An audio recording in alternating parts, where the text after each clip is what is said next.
नमस्कार। आवाज देश की में आपका स्वागत है। मैं हूं प्रतिबिंब शर्मा और आज हम लोकसभा चुनाव 2024 को केंद्र में रखकर बात करेंगे हर हाल में मतदान करने की। और हर हाल में मतदान इसलिए भी कह रहे हैं क्योंकि देश भर में मौसम का मिजाज गर्म होता जा रहा है।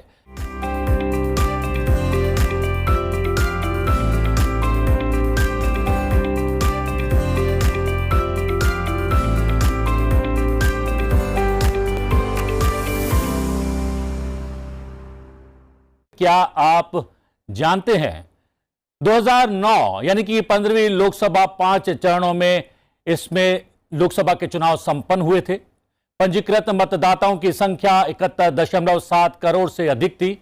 मतदान प्रतिशत उस समय लगभग 58% रहा था। 2014 की बात करें तो 2014 यानी कि 16वीं लोकसभा 9 चरणों में चुनाव संपन्न हुए थे। 81.45 करोड़ वोटर्स ने मतदान किया था। कुल मतदान 67% रहा था। बात करें 2019 यानी 17वीं लोकसभा की 7 चरणों में चुनाव करवाए गए थे।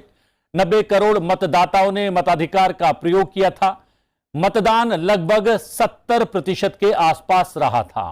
नमस्कार, मेरा नाम कृति प्रजापति है। मैं doctor BR Ambedkar university Delhi की छात्रा हूँ। सर, मेरा सवाल ये है कि जैसा कि हम जानते हैं कि इस समय देश में 2 प्रकार के IPL चल रहे हैं, एक क्रिकेट का और एक राजनीति का तो चल रहा है। लेकिन हम क्रिकेट की IPL की बात करें तो उसमें देश के युवाओं की दिलचस्पी बहुत ज्यादा नजर आती है। वहां पर आप भीड़ भी बहुत ज्यादा देखते हैं। लेकिन राजनीति की बात करें तो राजनीति में ऐसा लगता है कि देश के युवाओं की दिलचस्पी बहुत कम है। और अभी हम पहले चरण के मतदान की बात करें तो पहले चरण का मतदान भी काफी कम रहा और स्थिति ये रह गई कि नागालैंड के 6 पोलिंग बूथ्स पर एक भी वोट नहीं डाला गया। और साथ ही आज एक चुनौती ये भी है डिजिटल मीडिया और सोशल मीडिया पर जो मिस इन्फॉर्मेशन फैलाई जाती है AI के डीप फेक वीडियोस के तहत और वोटर्स को गुमराह करने की, डाइवर्ट करने की कोशिश की जाती है। और खास करके वो वोटर्स जो कि कम पढ़े लिखे हैं या पढ़े लिखे नहीं हैं। तो मेरा सवाल ये है कि ये कैसे सुनिश्चित किया जाए कि एक लोकतंत्र में, स्वस्थ लोकतंत्र में वोटर हमेशा जागरूक रहे और वोटिंग परसेंट को कैसे बढ़ाया जाए। सर, आपने दोनों सवाल सुन लिए होंगे। हाँ, देखिए क्या है कि वोटिंग के लिए बहुत ज्यादा समय लगता है, कम से कम 10 घंटे तो लगते ही हैं। तो इसलिए 10 घंटे आप शाम को करेंगे तो बहुत देर रात हो जाएगी। तो पूरे दिन सुबह 7 बजे से लेकर शाम को 6 बजे तक या शाम को 7 बजे तक कर देने से आप जिनको शाम पसंद है वो शाम को वोट दे सकते हैं, जिनको सुबह पसंद है वो सुबह दे सकते हैं और जो लोग बीच में है वो बीच में भी दे सकते हैं। इस तरह से सारे लोगों को सुविधाजनक ढंग से वोट डालने की व्यवस्था हो जाती है।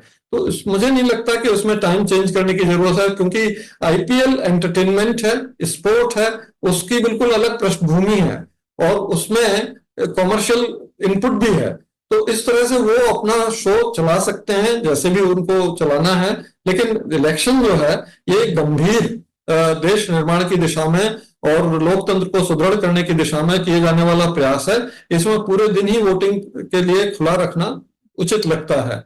बाकी जो दूसरी चीजें हैं, फेक न्यूज है, फेक वीडियोस हैं, AI है, दूसरी चीजों का असर है, सोशल मीडिया में वायरल होने का असर है, इन सब चीजों पर इलेक्शन कमीशन का पूरा ध्यान है।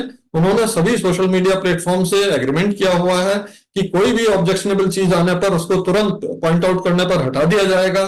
जो AI संबंधित चीजें हैं उनके बारे में जो भी इलेक्शन ऑफिशियल आपको फीडबैक देते हैं उसके अनुसार कार्रवाई कर ली जाएगी। तो ये व्यवस्थाएं तो इलेक्शन कमीशन ने की हुई हैं। लेकिन एनरोलमेंट जैसी प्रक्रिया जिसके लिए इलेक्शन कमीशन इतना प्रचार करता है, इतना इलेक्टोरल लिटरेसी क्लब चलाए हुए हैं कॉलेज में, स्कूलों में, और उसमें भी अगर आप देखें कि इतना कम उत्साह रहा कि इस बार सिर्फ 40% युवाओं ने, जो 18 साल के कुल हुए हैं उनमें से सिर्फ 40% ने एनरोल किया है। तो ये थोड़ा सोचनीय विषय है, इस पर हमें ध्यान देना होगा।